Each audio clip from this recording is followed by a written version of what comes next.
Sonra hormatly prezidentimizin avtolog kerweni Expo 2025 bütün dünya sergisinin geçirilen yerine geldi. Bu yerde devlet dostlarımızı Japonya'nın Expo 2025 bütün dünya sergisi boyunca ministri Ito Yoshitaka, Expo 2025 bütün dünya sergisinin baş komissarı Haneda Koji, Japon-Türkmen parlamentary dostluk toparının başlığı Endo Taşıyaki meharlı aşadılar. Hormatly prezidentimiz Expo 2025 bütün dünya sergisinin hormatly mehmanlar kitabını yadigarlık yazdı. Hormatly prezidentimiz Expo 2025 bütün dünya sergisinde Türkmenistan'ın milli günü münasibetli davaraly çeyrelere gatnaşdy.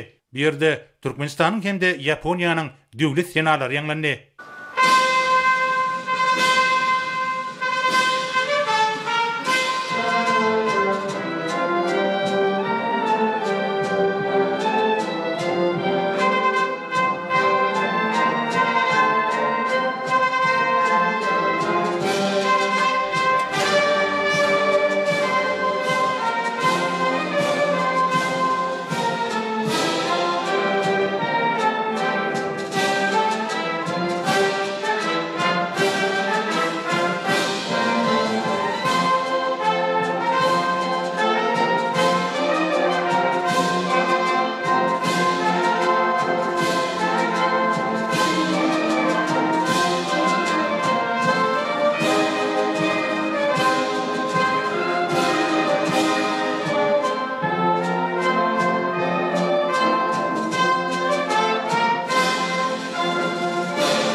Sonra Expo 2025 bütün dünya sergisi boyunca ministri davarany açıp Türkmenistan'ın milli gününün davarasynyň geçirilmegi münasibetli Japonya'nın hökümetiniň adından gutlawlaryny beýan etdi. Hem de Expo 2025 bütün dünya sergisinin ilkinci milli gününü onun ağrı hedreti Türkmenistan'ın prezidenti hormatly Serdar Berdimuhammedowyň gatnaşmagyna Türkmenistan bilen birlikde bellemegiň özü üçin uly hormatlygyny aýtdy. Bellinşýäli Ýewraziýa ikliminiň merkezine Aziýa bilen Ýewropany birleşdirýän Merkezi Aziýada ýerleşýän Türkmenistan äger türlü tebigy serişdelerini netijeli ulanmak arkaly durnukly üsýan ýurtdyr.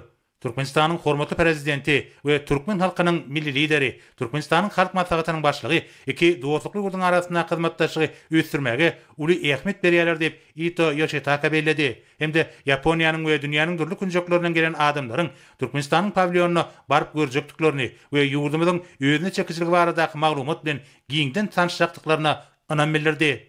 Soňra hormatly prezidentime söz berildi.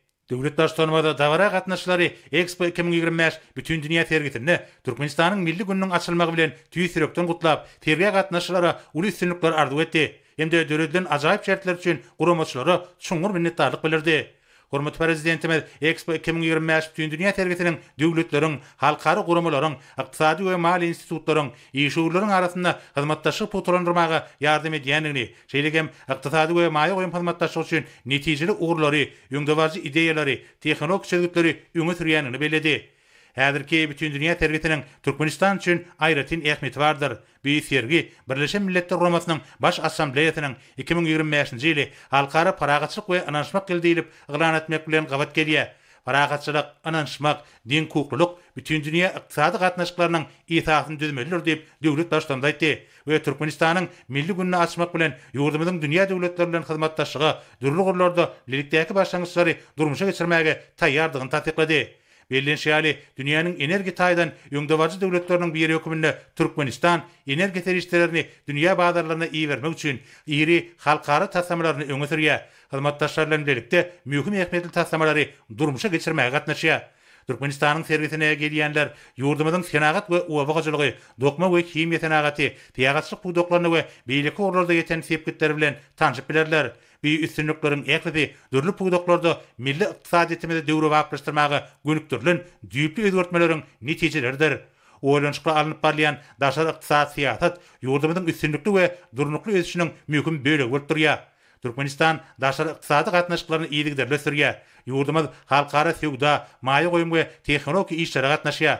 Osakada geçirilen şu günkü davarada Yaponiya bilen netijeli we dostluk hyzmatdaşlygy alyp barýanlygymy görkezýär diýip hormatly prezidentimiz aýtdy. Hemde ýurdumyzyň Yaponiya uzak möhletli, agtywarly we durnukly hyzmatdaş hökümine garaýanyny bellädi. Döwletdaşlarymyz Yaponiýanyň köp sanly işgörler toparynyň ýurdumyzyň ýalňyş energetika, guruluşyk we ulak pudugyny iri maýa goýum tasamalaryny durmuşa geçirmäge işin gatnaşýanlyklaryny belläp, bu işleri amala aşyrmakda uly tagallarlary ideýanlyklar üçin Yaponiýanyň hökümetine we işgörlerine minnetdarlyk bildirdi. Hemde bu hyzmatdaşlygyň mundan meýlekde berkitiljekdigini aýtdy. Hormat prezidentimiz Yaponiýada Türkmenistanyň milli sergisini görkezmegiň ýurdumyz üçin uly hormatdygyny, bugünkü dawaranyň bütün dünýä sergisiniň açylyşynyň ilkinji günlerine geçirilýändigini aýratyn belläp, Türkmenistanyň milli sergisiniň işgör gatnaşyklary ýola goýjakdygyny, hyzmatdaşlyk etmek üçin täze mümkinçilikleri açjakdygyna bir önem bildirdi we hemmeleri Expo 2025 bütün dünýä sergisinde Türkmenistanyň milli gününiň açylmagy bilen ýeni däwre gedek tüý sürekden gutlady.